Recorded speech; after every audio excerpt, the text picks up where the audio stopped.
నాగలక్ష్మి గారి ఎవడే సుబ్రహ్మణ్యం, తర్వాత మహానటి 2 సినిమాలు చూశాను. మహానటి మాత్రం నాకు విపరీతంగా నచ్చిన సినిమా.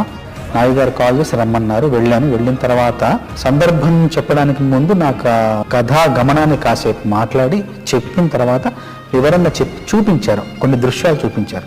ఆ ఊరిని చూపిస్తూ కాశీలో జరిగే పరిణామాలు కావచ్చు, జరిగే మార్పులు కావచ్చు, జరిగే ఆ జీవన విధానాన్ని అంతా కళ్ళగట్టడం యొక్క ఉద్దేశం చెప్పారు. చెప్పిన తర్వాత నేను ఆ దృశ్యాన్ని మనసులో పెట్టుకుని వెళ్ళాను. వెళ్ళి ఒక 3 రోజులు శ్రమించి ఆ మొదటి 3 వాక్యాలు ఏదైతే క్లిష్టంగా ఉన్నాయో ఇంకొక అరగంటలో రాసేసి మొత్తం 1.5 గంట 2 గంటల పాట మొత్తం ఆయన సవరణ లేకుండా, కరెక్షన్ లేకుండా పాట మొత్తం ఏక బిగిన చాలా బాగుందని చెప్పారు. పల్లవి రాసిన తర్వాత చరణాల్లో అవతార స్పృహ, అవతార స్పర్శ కొంచెంగా ఇస్తూ కలియుగానికి కలి యొక్క అవతారం ఎలా అయితే జనించిందో అక్కడికి వేగంగా రావాలని